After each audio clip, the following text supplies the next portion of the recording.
Porfirio Díaz, de 1877 a 1880, adoptó medidas represivas y tomó la decisión de no dar de baja a los soldados que participaron en la Revolución de Tuxtepec. Después, Manuel González, de 1880 a 1884, declaró públicamente que actuaría bajo la suspensión de Porfirio Díaz.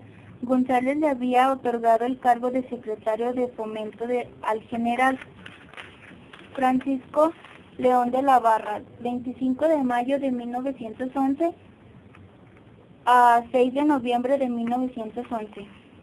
Heredó un gran conflicto político. Los porfiristas reconocían como imposible una conciliación con los revolucionarios, afectando las decisiones del Congreso, y culpaban por ello la actitud inconsciente de Francisco I. Madero.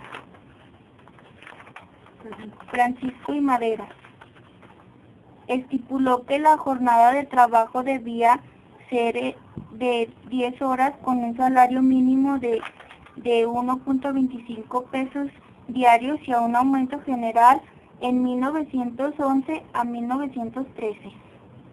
Enseguida, Pedro Lanscurain, de 1913 a 1913, quien duró únicamente 45 minutos en el poder y lo único que quiso fue nombrar a Huerta presidente de la República.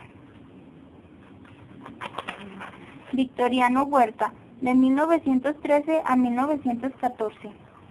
De este originó por la fuerza del poder y fue nombrado como un usurpador, pues con sus acciones anuló la democracia y la libertad del pueblo mexicano para decidir sobre los presidentes políticos. Venustiano Carranza, de 1914 a 1920. Convocó a zapatistas y villistas a asistir a la convención, pero Francisco Villa puso de condición que esta se celebra en un punto neutral donde ninguno denominaba territorios. Por ello, esta reunión se llevó a cabo en el estado de Aguascalientes. Álvaro Obregón, de 1920 a 1924.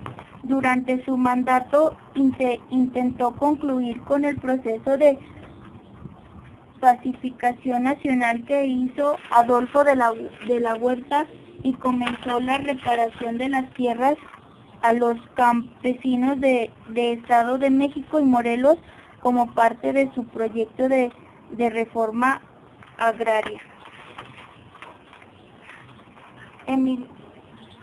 Emilio Portes,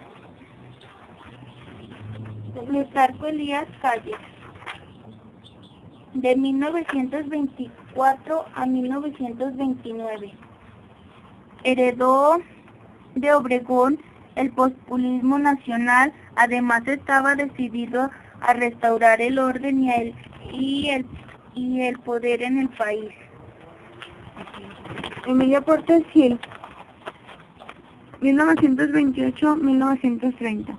Fue un maestro ingresado de la escuela normal, muy destacado e inteligente, como imposición espíritu de ogro.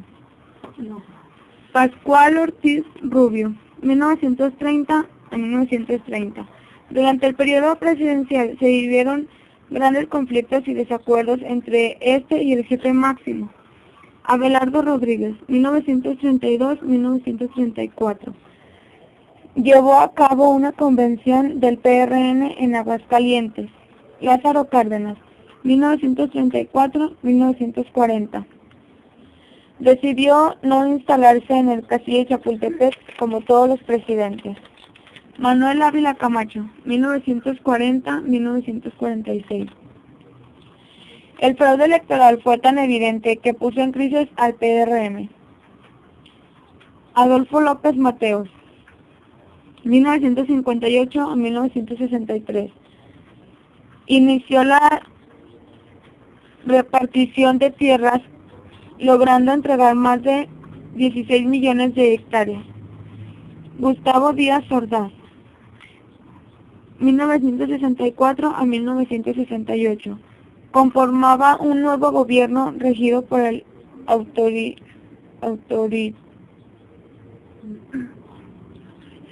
autoritarismo. Luis Echeverría Álvarez intentó distanciarse de su responsabilidad en la represión al movimiento estudiantil de 1968, de 1969 a 1976. José López Portillo, de 1976 a 1982. Su proyecto de gobierno se dividía en 3 partes: 2 años de recuperación, 2 de conciliación y 2 de crecimiento acelerado. Enseguida, Miguel de la Madrid.